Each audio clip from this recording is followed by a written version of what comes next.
محمد صلی اللہ رسول الکریم اما بعد۔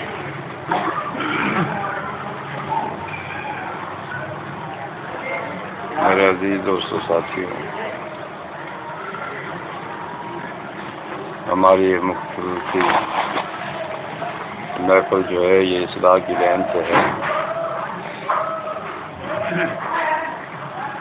کہ اللہ پاک نے ہمیں جو دین عطا فرمایا ہے اس میں بنیادی طور پر 3 چیزیں ہیں۔ اول عقائد ہیں جس کو ایمان کہتے ہیں، دوسری چیز عبادات ہیں، پھر وہ عبادت کی بہت ساری صورتیں ہیں۔ عبادت صرف یہی نہیں ہوتی کہ آدمی نوافل پڑھنے لگے یا ذکر فکر کر رہا ہو، نئی خدمت ہے۔ پھر اس عبادت کے 2 طریقے ہیں، خدمت خلق ہے یعنی حقوق العباد ہیں، حقوق اللہ ہیں۔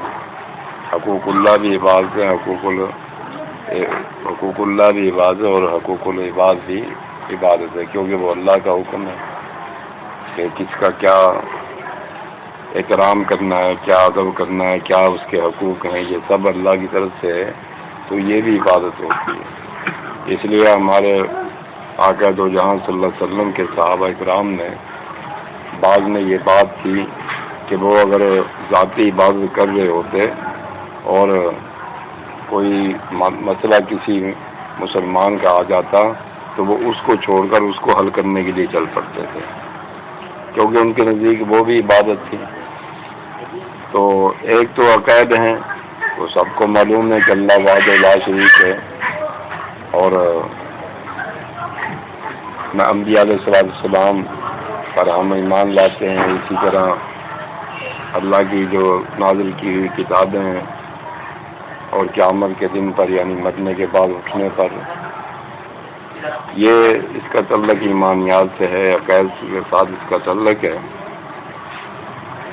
اور عبادات جیسے نماز، روزہ، حج، زکوٰۃ اور اسی طرح اس کے متعلقات جو ہیں یہ عبادت ہے۔ اور تیسری چیز جو ہے حضور اسلام نے جو ارشاد فرمائی وہ احسان ہے، تزکیہ ہے، اصلاح ہے، تہذیب اخلاق ہے، اس کو سلوک کہتے ہیں، اس کو تصور کہتے ہیں۔ تو ان 3 چیزوں کے مجموعے کا نام دین ہے۔ اگر ان میں سے ایک کو اختیار کیا جائے، دوسرا نہ اختیار کیا جائے اور تیسرا نہ اختیار کیا جائے تو وہ مکمل دین نہیں ہوگا، ادھورا ہے۔ اور مکمل اسی وقت ہوتا ہے جب کیفیت احسان بھی ہو۔ البتہ یہ ہے کہ کیفیت احسان کی 2 طرح کی قسمیں ہیں، ایک انت عبد اللہ کا انا کا طرح ہو، اور دوسری یہ ہے کہ تو اللہ کی بات ایسے کر کہ تیرا یہ تصور ہو کہ وہ تجھے دیکھ رہا ہے۔ ان 2 تصوروں سے ہٹ کر جو بھی عبادت ہوگی کا وہ حقوق العباد سے ہو یا حقوق اللہ سے ہو تو وہ عبادت میں مؤثر نہیں ہے، وہ اللہ کے ہاں قبول نہیں ہوتی۔ اگر یہ کیفیت ہونا ضروری ہے کہ ہم جو بھی کام کریں اس میں اللہ تعالیٰ کی پر نظر رکھیں کہ اللہ پاک ہمیں دیکھ رہا ہے، اور یہی وہ طاقت ہے کہ جو انسان کو ہر جگہ پر انسان رکھتی ہے۔ ورنہ تو اگر یہ طاقت انسان کے اندر موجود نہ ہو تو وہ تنہائی میں حیوان بن جائے گا، حیوانوں والے کام کرے گا۔ جیسے آج ہم دنیا میں دیکھتے ہیں کہ جتنے ترقی یافتہ لوگ ہیں اور وہ جو ترقی کرتے جا رہے ہیں مادی طور پر، ویسے ہی روحانی طور پر دیوالیہ ہوتے جا رہے ہیں، کیونکہ ان کا یہ تصور ختم ہو گیا کہ اللہ بھی موجود ہے۔ تو جب یہ تصور ختم ہو جاتا ہے پھر انسان جو ہوتا ہے وہ جانوروں کی طرح زندگی گزارتا ہے۔ آپ دیکھ لیں کہ جب اللہ وحدہ لا شریک کا تصور ختم ہوا اور اس میں پھر کتنی بت پرستی آ گئی، ہر ایک نے ہر معاملے کے لیے الگ الگ ایک بت بنا لیا، کیونکہ اللہ جل شانہ سے جب خوف ہی نہیں رہا، جب ایک آدمی کمرے کے اندر ہے اور وہ سمجھتا ہے کہ یہاں کوئی نہیں، تو ظاہر بات ہے کہ وہ گناہ سے کیسے بچ سکتا ہے۔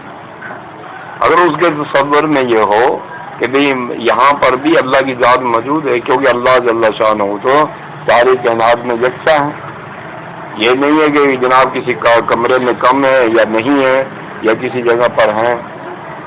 تو اس تصور کو بٹھانے کے لیے، اس تصور کو حاصل کرنے کے لیے، اس تصور کی حقیقت پانے کے لیے ضروری ہے کہ وہ اپنی اصلاح کرے، اور جب تک وہ اپنے نفس کو دبائے گا نہیں، کیونکہ یہاں پر معاملہ ختم ہو جاتا ہے کہ جو کچھ اللہ پاک چاہتے ہیں اپنے بندے سے، وہی کچھ جو ہے وہ نفس چاہتا ہے کہ اسی طرح مجھے بھی بکت دی جائے، اسی طرح مجھے بھی فوقیت دی جائے، اسی طرح میں جیسے اللہ کے جو دعویٰ ہے، یعنی اللہ تعالیٰ کسی کا محتاج نہیں، نفس بھی یہی بات ڈالتا ہے۔ شاید میں نے پہلے بھی کبھی عرض کیا ہو کہ نفس کو جب اللہ نے پیدا کیا تو پوچھا کہ یہ بتا کہ میں کون ہوں، تو نفس نے آگے سے یہ نہیں کہا کہ تو میرا رب ہے، کیونکہ جس چیز کو بھی اللہ نے پیدا کیا ہے، خواہ وہ ہماری نظروں میں اچھی ہو یا بری ہو، اس کا خالق تو اللہ ہی ہے، اور وہ ہمارے حساب سے بری اور اچھی ہوتی ہے نہ، ورنہ اللہ کے ہاں ایسا نہیں، کیونکہ اللہ نے جس کو بھی پیدا کیا اس کا بھی کوئی مقصد ہے۔ اس کائنات میں کوئی ایک ذرہ بھی بے مقصد نہیں ہے، اس کو اللہ تعالیٰ نے کسی مقصد کے لیے پیدا کیا ہے، وہ ہماری سمجھ میں بعض اوقات نہیں آتی۔ ہمارے رسول صاحب نور اللہ مرکز فرماتے تھے کہ ہر شیخ رحم اللہ تعالیٰ جب بیعت کرتے تھے، جیسے کہ ہم بھی کہتے ہیں کہ بھئی بلا ہو یا برا سب اللہ کی طرف سے ہے، تو رسول صاحب فرمانے لگے کہ میں نے ایک دفعہ شیخ سے پوچھا کہ بھلا تو سمجھ آتا ہے اللہ کی طرف سے ہے، یہ برا کیا ہے؟ جب اللہ، کیونکہ انسان کے اندر یہ سوال اٹھ سکتا ہے نا کہ جب برا بھی اللہ کی طرف سے تو میں کیسے بچ سکتا ہوں اس سے؟ تو حضرت نے فرمایا کہ بھائی بھلا تو ہے جو آپ کو اور ہمیں سب کو سمجھاتا ہے، برا یہ ہے کہ ایک چیز ہمارے سامنے ظاہر ہوتی ہے، ہم اس کو اچھا نہیں سمجھتے، ہم اس کو برا سمجھتے ہیں، مگر یہ ضروری نہیں کہ یہ اللہ کی ہاں بھی برا ہو۔ ایک چیز ہمیں ناپسند ہے، یہ ضروری نہیں کہ وہ اللہ کے ہاں بھی ناپسند ہو، کیونکہ اللہ نے اس کو جو انسان کے اندر یا انسان کے باہر جو چیز اس سے جوڑی ہے، اس کا کوئی نہ کوئی مقصد ضرور ہے۔ اب دیکھیے ہمارے اندر اللہ تعالیٰ نے، اب ہم کہیں کہ اگر اللہ ہمارے اندر یہ اخلاق رذیلہ نہ رکھتا، تکبر ہے، حسد ہے، بغض ہے، کینہ ہے، التجا ہے، بے صبری ہے، ناشکری ہے، یہ چیزیں ہمارے اندر نہ رکھتا تو ہم ولی نہ ہوتے۔ اب اللہ نے ہمارے اندر رکھ دی ہیں تو اب ہم کیا کریں، ہم پھنس جاتے ہیں، نفس بھی تو ہمارے اندر موجود ہے، تو ہم کیسے اللہ کی راہ چلیں؟ تو یہ مغالطہ شیطان ڈالتا ہے۔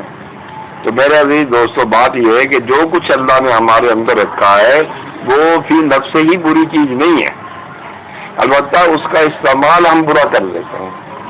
اس کی ظاہری طور پر مثال لے لیں کہ آنکھ ہماری ہے، اللہ نے ہمیں عطا فرمائی ہے، اور اس کو ہم جب استعمال ہمارے اختیار میں دیا ہے کہ ہم اس کو کہاں بند کرنا ہے، کہاں اس کو کھلا کرنا ہے، رکھنا ہے، تو یہ اللہ تعالیٰ نے اختیار ہمیں دیا ہے۔ اگر ہم اپنے اس اختیار کو استعمال کرتے ہوئے اس کو بری جگہ پر استعمال کریں گے تو یہ ہمارا جرم ہے۔ اللہ نے تو نہیں آنکھ کو برا بنایا نا، اللہ نے تو اس کو، اس کے کتنے فائدے ہیں، کتنی ہمیں اس سے، اگر آنکھ نہ ہوتی تو ہم سارے یہ جہان دیکھ سکتے تھے۔ تو یہ اللہ تعالیٰ نے تو بہت اس کے میں خیر ہی خیر ہے، مگر بات یہ ہے کہ استعمال کا اختیار ہمیں دیا تو ہم نے اس کو غلط استعمال کیا، اور اللہ نے ہمیں منع کیا کہ بھئی غلط استعمال نہیں کرنا، یہ چیز میں تمہیں امانت کے طور پر دے رہا ہوں، اس کو تم نے غلط استعمال نہیں کیا۔ اسی طرح زبان ہے، ہاتھ ہے، پاؤں ہے، دل ہے، دماغ ہے، اگر ہم ان ساری صلاحیتوں کو اللہ کے لیے خرچ کریں اور اللہ کے بتائے ہوئے طریقے پر ان کو خرچ کریں، لگائیں، تو جناب والا یہی ہمیں اللہ تک پہنچنے کا ذریعہ بن جائیں گی۔ اب دیکھیں دنیا کے اندر یہ سیاسی طور پر ایک موبائل آ گیا، اب اس کا استعمال اچھا بھی ہے برا بھی ہے، اگر اس کو آپ برا استعمال کریں گے تو آپ بدترین آدمی بن جائیں گے، اور اگر آپ اس سے اچھائی کا کام دیں گے تو آپ کو فائدہ ہوگا۔ اب کہے گی یہ بنانے والے نے بنایا کیوں تھا، جب اس سے برائی پیدا ہوتی کیوں بنایا؟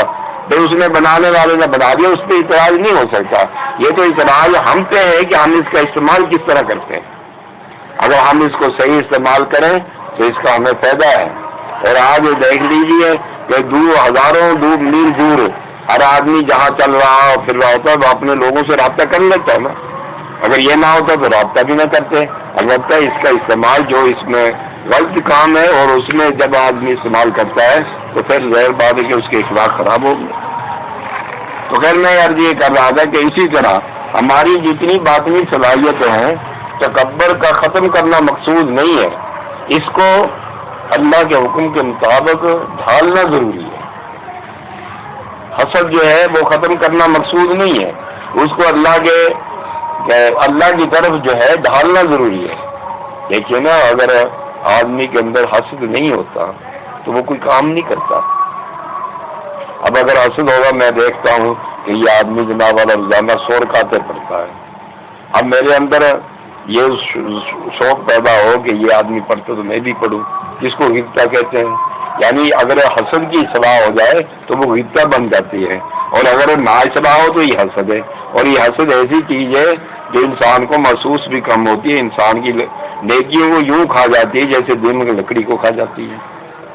اگر حسد کو ہم نے دیکھا کہ ایک آدمی عبادت گزار ہے, ہمارا بھی دل چاہا کہ ہم بھی عبادت گزار بنے تو ہم غبطہ کریں گے کہ ہم بھی عبادت شروع کر دیں گے اور اس کے لیے دعا کریں گے اللہ تو اس کو اور ترقی دے اور ہمیں بھی اس کام میں لگا.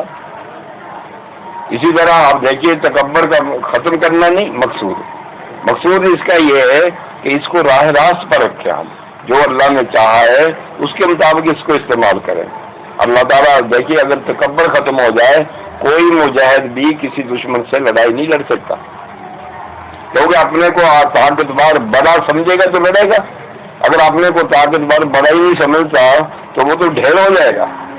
وہ ایک قصہ لکھا ہے نا کہ جب چنگیز خانیوں نے حملہ کیا تو مسلمانوں کی فوج مقابلے کے لیے جا رہی تھی تو ایک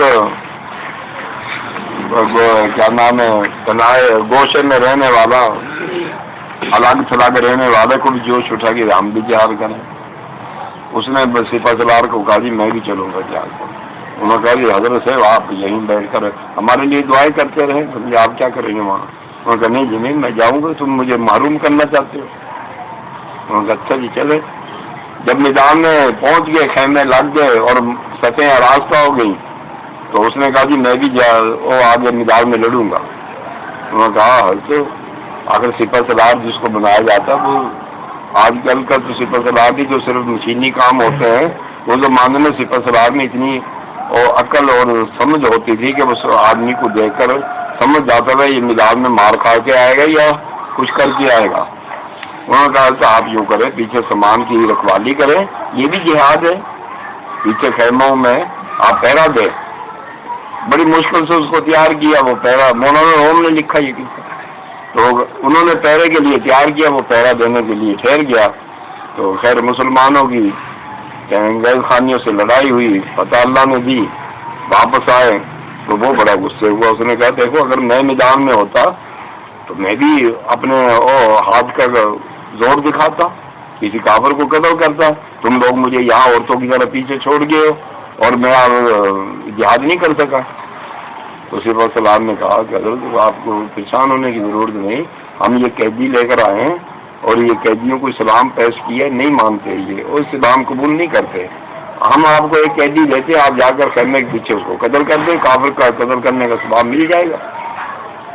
تو اس کو تلوار دے دی. قیدی کے دونوں ہاتھ بھی بندھے ہوئے اور پاؤں میں جنزیریں بھی ڈالی ہوئی بیڑی ڈالی ہوئی اور اس کو وہ پیچھے لے گیا. اب 1 منٹ 2 منٹ 10 منٹ 20 منٹ تو 1 منٹ کا کام تھا. سپہ سالار نے اپنے آدمیوں کو کہا کہ بھائی ضرور دیکھو تو صحیح کیا مسئلہ ہوا ابھی تک آئے نہیں. وہ اس کو گردن مار کر جب وہاں گئے تو دیکھا کہ وہ جناب نیچے پڑا ہوا اور جو جس کے ہاتھ بھی بندھے ہوئے تھے اور جس کی جناب پاؤں میں بیڑیاں تھیں وہ اس کے اوپر چڑھا ہوا ہے. وہ کیا کر رہا ہے وہ اس کے گلے کی رگ کو دانتوں سے کاٹ رہا ہے اس مسلمان کی. خیر انہوں نے اس کو تو اٹھایا اس کو پکڑا اس کی گردن کاٹ دی اور اس کو خیمے میں لے کر آئے سپہ سالار کے پاس اور گلاب وغیرہ عرق وغیرہ اس کی زخم پٹی وٹی کی. ہوش میں جب آیا تو پوچھا کہ کیا مسئلہ ہو گیا تھا. آپ تو بڑے شوق سے لے گئے تھے اور وہ تو آدمی آپ تو خود زخمی ہو گئے. اس نے کہا جی میں جب اس کے گردن پہ تلوار چلانے لگا نا اس نے مجھے گور کر دیا. انہوں نے کہا پھر؟ انہوں نے کہا میں بے ہوش ہو کر گر گیا. انہوں نے کہا ہم تو پہلے ہی کہتے ہیں حضرت آپ نظام کے آدمی نہیں ہیں, آپ مہربانی کریں یہیں بیٹھ کر ہمارے لیے دعائیں کریں, سمجھے نا. تو میں عرض یہ کر رہا تھا کہ اگر انسان کے اندر تکبر نہ ہو اور اپنے کو بڑا نہ سمجھتا ہو, اپنے کو اعلیٰ نہ سمجھتا ہو, تو وہ کافروں سے لڑ نہیں سکتا. تو اس لیے وہاں پر تکبر کا ہونا محمود ہے. اور اپنے جیسے اپنے دوست احباب سے, اپنے تعلق والوں سے, مسلمانوں سے, حتیٰ کہ کافروں کے ساتھ عمومی زندگی میں تکبر کا اظہار جو ہے یہ مذموم ہے. آپ دیکھیں جو عمرہ پر جاتے ہیں, حج پہ جاتے ہیں, وہ جناب والا 3 چکر جو ہیں وہ اکڑ اکڑ کر لگاتے ہیں, یہ تکبر ہی تو ہے نا. مگر کیوں یہ محمود ہے؟ اس لیے کہ جب صحابہ کرام عمرہ قضا میں تشریف لائے حضور صلی اللہ علیہ وسلم کے ساتھ, کیونکہ صحابہ کرام اتنی وسعت اور اتنے معاملات تو نہیں تھے جو کھانے پینے کے آج کل ہیں, تو وہ کمزور ہوئے تھے. کچھ مدینہ کی آب و ہوا کا بھی اثر تھا. تو کافر ہنستے تھے. انہوں نے کہا اچھا یہ ہمارے ساتھ لڑتے ہیں, یہ جو جناب ہوا میں بھی ہل رہے ہیں یہ لڑیں گے ہمارے ساتھ. تو حضور علیہ السلام نے یہ بات سنی تو صحابہ کو حکم دیا کہ ایک کندھا بھی ننگا کر لو اور 3 چکر جو ہے نا اکڑ اکڑ کر لگاؤ, سینہ تان کر. اور جناب والا جیسے اور متکبر لوگ چلا کرتے اس طرح چلو. اللہ پاک کو یہ ادا ایسی پسند آئی کہ اگر عمرے اور حج کا طواف ہے اس میں یہ نہ کیا جائے دونوں کام, تو اس پر دم واجب ہو جاتا ہے. اللہ تعالیٰ کو صحابہ کرام کی یہ ادا پسند آئی کہ اس تکبر کو جو نبی نے حکم فرمایا اس تکبر کو محمود بنا دیا. اب اگر وہ وہاں کوئی بزرگ کوئی جناب والا عالم فاضل وہاں جا کر کے یار مجھے تو شرم آتی ہے اس طرح کا کام کرتے متکبرانہ چال سے چلتے ہوئے, تو اس کا عمرہ حج صحیح نہیں ہوگا. تو دیکھو وہ وہاں پر یہ کرنا محمود ہے. اور اس کے علاوہ اکڑ اکڑ کر چلنا, تو اس کے بارے میں قرآن پاک میں فرمایا کہ میرے جو بندے ہیں اور رحمان کے جو بندے ہیں وہ ہمیشہ جھکے چلتے ہیں, اکڑ کر نہیں چلتے. اکڑ کر چلنا یہ تکبرانہ چال ہے اور یہ جو ہے اللہ کے ہاں پسندیدہ نہیں ہے. تو اسی طرح یہ ہمارے اندر میں یہ کر رہا تھا کہ جتنی اللہ نے ہمارے اندر صلاحیتیں رکھی ہیں ان صلاحیتوں کو یہ مولانا تھانوی صاحب کی زبان میں وہ فرماتے ہیں کہ ان چیزوں کا ازالہ نہیں چاہیے, امالہ چاہیے. اللہ تعالیٰ یہ نہیں چاہتے کہ ان چیزوں کو بالکل ختم کر دو. دیکھیے اگر ہمارے اندر ہرس نہ ہو تو آپ نیکی کر سکتے ہیں, برائی کو تو چھوڑیں, دنیا کو بھی چھوڑیں. اگر آپ کے اندر ہرس نہیں تو آپ عبادت کریں گے. تو اس لیے ہرس کا مادہ رہنا ضروری ہے. البتہ جن معاملوں میں ہرس چیز فانی ہوتی ہے, خواہ وہ عزت و جاہ کے ساتھ تعلق رکھتی ہو, خواہ وہ جناب مادیات کے ساتھ تعلق رکھتی ہو, یا جناب والا علم کے ساتھ تقوی کے ساتھ تعلق رکھتی ہو, اس میں ہرس مذموم ہے. اس میں ہرس نہیں کرنی چاہیے. ہرس کرنی چاہیے ایسی چیز میں جو اللہ کی طرف لے جانے والی ہو. اگر ایسی چیز میں ہم ہرس کریں گے تو یہ محمود ہے. اسی طرح جناب والا صبر کرنا. اب صبر کرنا جو ہے یہ اچھی بات ہے کہ بری بات ہے, مگر کہاں پر صبر؟ ایک آدمی آپ کے سامنے اللہ اور اس کے رسول کو برا بھلا کہتا ہے, آپ بڑے متحمل مزاج صبر والے اور جناب خاموشی کے ساتھ سنتے ہیں. تو یہ صبر نہیں ہے, یہ صبر کرنا بری بات ہے. بلکہ اس وقت دیکھیے حدیث پاک میں آتا ہے کہ آقا دو جہاں صلی اللہ علیہ وسلم نے ایک دفعہ ارشاد فرمایا کہ جو آدمی اپنی بیوی کو کسی غیر مرد کے ساتھ دیکھے تو اس کو چاہیے 4 گواہ لائے. تو ایک دیہاتی صحابی اٹھ کر کھڑے ہو گئے اور عرض کیا کہ یا رسول اللہ اگر میں اپنی بیوی کو دیکھوں یہ کام کرتے ہوئے تو میں تو اس کی گردن کاٹ دوں گا, میں 4 گواہ کہاں سے تلاش کروں گا. تو حضور علیہ السلام کا چہرہ مبارک سرخ ہو گیا اور ان دونوں ابروؤں کے درمیان میں رگ ابھر آئی اور فرمایا کہ بیٹھ جا, اللہ تجھ سے زیادہ غیرت مند ہے, اس کا رسول تجھ سے زیادہ غیرت مند ہے اور اہل ایمان تجھ سے زیادہ غیرت مند ہے. اس کو یہ بات بتائی کہ جو اللہ کہہ رہا ہے, اللہ پاک زیادہ شفیق بھی ہے, مہربانی بھی ہے اور برائی کو روکنے والا بھی ہے. اللہ پاک فرما رہا ہے کہ اگر کوئی اپنی بیوی کو دیکھے برائی میں کسی کو بھی دیکھے تو 4 گواہ لائے، تو پھر تم کون ہوتے ہو یہ کہنے والے؟ اگر دیکھو شرعی مسئلہ ہے، اگر وہ آدمی اپنی بیوی کو قتل کر دے اور گواہ موجود نہ ہو، 4 گواہ نہیں ہیں، تو اس کو سزا ملے گی، کیوں مارا اس نے؟ تو یہ 4 گواہ لانے کا تو دیکھیے حضور السلام کتنے غصے ہوئے. آپ کہیں جی وہ تو رحمت اللہ عالمین تھے، اس وقت صبر تحمل کرتے، وہ دیہاتی آدمی تھا، کہہ دی تھی بات تو سن لیتے، مگر حضور السلام ناراض ہوئے. اسی طرح تو اسامہ نے ایک یہودی عورت کے جس نے چوری کی تھی ہاتھ کاٹنا، اس کی سفارش کی. اسامہ جو تھے حضور السلام کو بہت پیارے تھے، مگر فرماتے تھے حضور صلی اللہ علیہ وسلم نے فرمایا کہ اسامہ اگر میری بیٹی فاطمہ بھی چوری کرتی میں اس کا بھی ہاتھ کاٹ دیتا.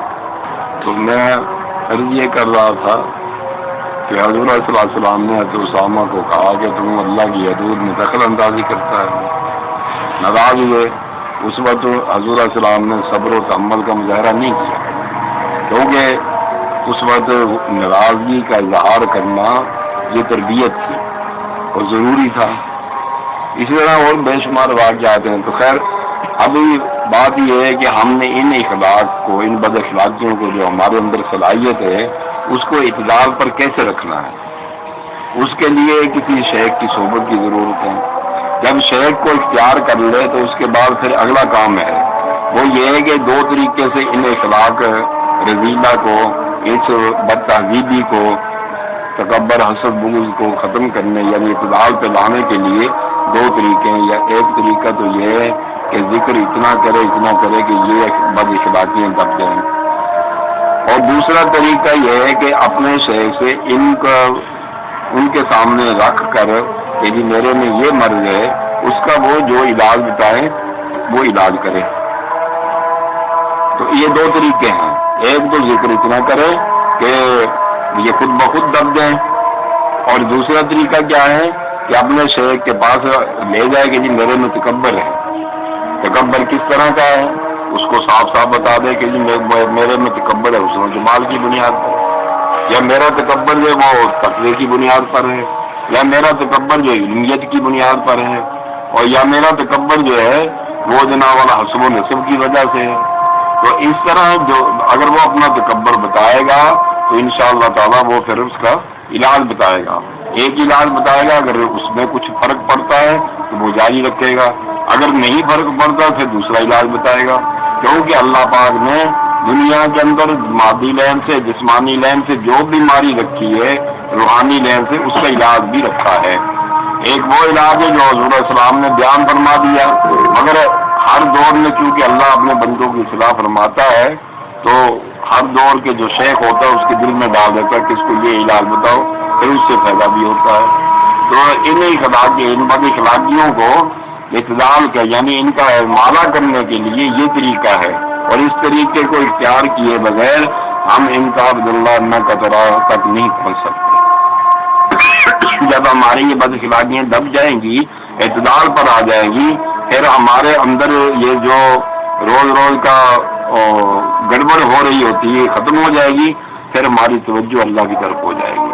پھر انشاءاللہ تعالی ہم جب ان چیزوں کو دبا لیں گے تو پھر ہم عبادت میں اپنے رب کو دیکھیں گے. سمجھے نا، یہ کوئی ایسی بات نہیں ہے کہ انہونی ہو جائے بات ہے، سمجھے نا، نہیں، یہ انسان کے اللہ نے اختیار میں رکھی ہے.